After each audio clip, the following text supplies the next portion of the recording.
Hi, Stan Court here, today with Rachael Simmonite, the other half of the well-known Simmonite Sisters rally team from the 1990s. Hi Rachel, how are you? I'm very well, thank you. You are Stephanie's co-driver. Does your story regarding rallying start the same as your sisters? Yes, it did. We started obviously with sisters, so we grew up together and got into rallying at the same time because I've always been her co-driver. She's 4 years older than me, so she got behind the steering wheel a lot sooner than I did. So I, even from an early age, used to sit next to her while we razzed around the field in our little mini car and Beetle, and so yeah, it's got into it the same way as she did. Are you still as proud of what you both achieved in the Ford RS 2000 in the 1990s? Oh yes, very proud. Yes, yeah, we had a fantastic career from doing the off-road driving and then moving into rallying, and yeah, it's just been we had a really good run and fantastic career. Couldn't have hoped for any more. Did it feel strange being followed by Top Gear for a year?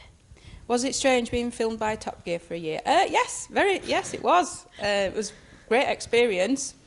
Yeah, it was interesting to have a film crew following you all the time, and you had to, well, I always used to use too many beeps, so I used to have to try and not use too many beeps all the time, but that in a way made us famous by using the beep machine too much.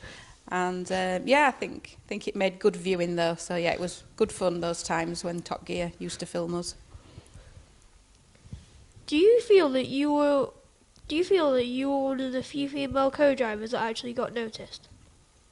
Well, possibly, yes, although there's a lot of female co-drivers these days, and obviously there has been in the past. I mean, there's very famous ones called Fabrizia Pons. She used to navigate for Michelle Mouton, and Louise Aitken-Walker's co-driver. She was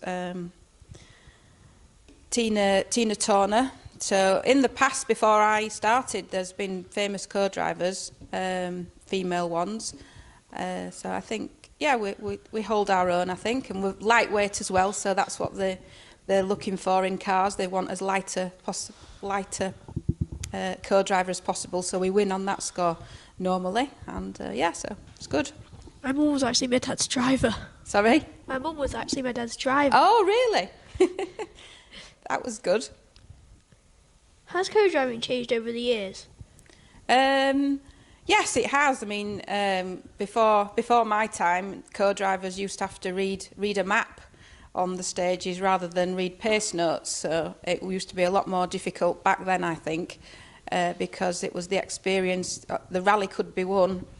It is to this day, the rally can be won by a driver and lost with a co-driver. So it has changed. There's more emphasis now on pace notes rather than reading a map. But all the good co-drivers, like you interviewed Nikki Grist, that's where they learnt their skills by reading maps and things like that. And you have to be a very organised person, I think, to be a good co-driver. It's the office side of the car, and everything has to be very precise, and so it has changed in a way, but I think the basics are still the same. You have to be very well organised person. Luckily I'm not that organised, but I had a very good teacher in the who was called Chris Wood. He taught me a lot about co-driving, and then I read Phil Short's navigating book as well, and talked to as many co-drivers as I could to get as much knowledge as I could.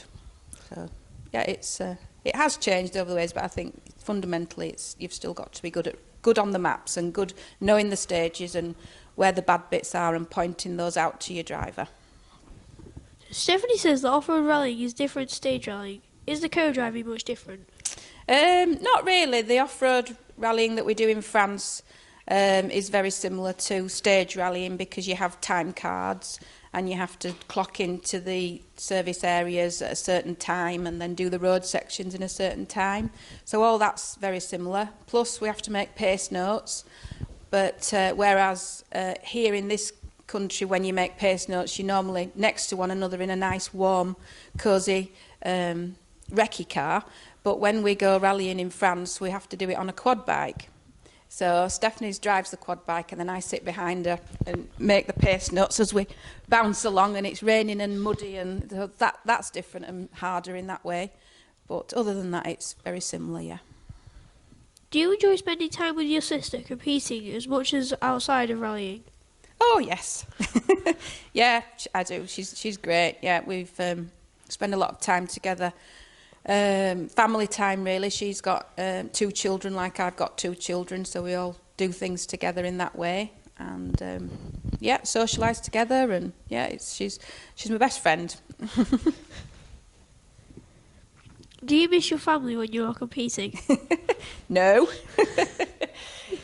Of course, I've missed the boys when I'm away, but I don't often do it these days. So if the chance that I do get to go racing, it's fantastic. Have a ball when we do go racing, and just feels like the old days again. So rather than being a mum and having a normal life, so it's nice to escape once in a while, yeah. But of course, I do miss them. I was wondering if you were serious at first. Do you ever co-drive for other people? No, not if I can help it. When my dad was alive, I used to co-drive for him on the hill rallies. That used to be good fun. We competed together as well 3 or 4 times on the Rally de Seams, me and my dad. So really the only other person that I've navigated for was my dad. And we had some good results over there, and I really enjoyed it. Bit different to navigating for Stephanie, though. Dad could only take in so much information at any one given time, so it was more tell him see what you see, you know, rather than he couldn't get to grips very well with pace notes, so you just had to sort of navigate what you could see right in front of you, and obviously the timing and things were the same. But that was a special moment, navigating with him. Is there a turn stage rallying on the cards? No, I don't think so. No, we've had our fun doing the stage rallying, had a good time and really enjoyed it, got as far as we could with it and achieved everything that we wanted to achieve.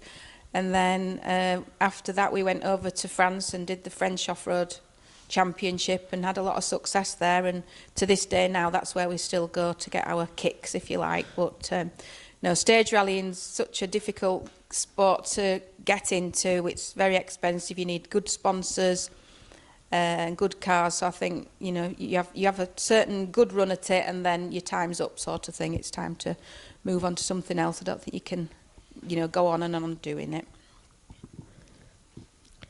If M Sport offered you and your sister a drive, would you take it? You never know, Malcolm Wilson could be watching this. You never know.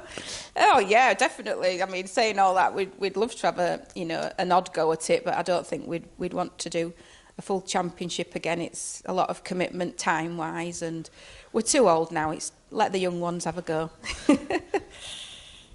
Thank you for your time. Thank you.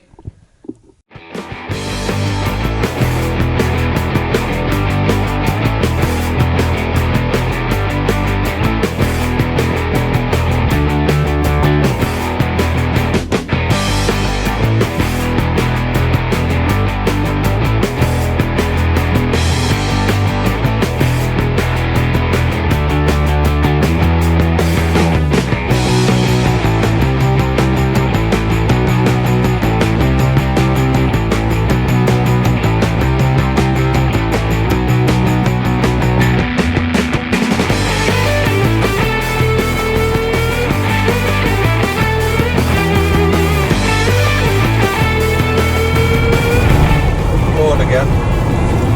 Yep. What are you doing? Zooming out a load of random stuff. So I'm random, am I?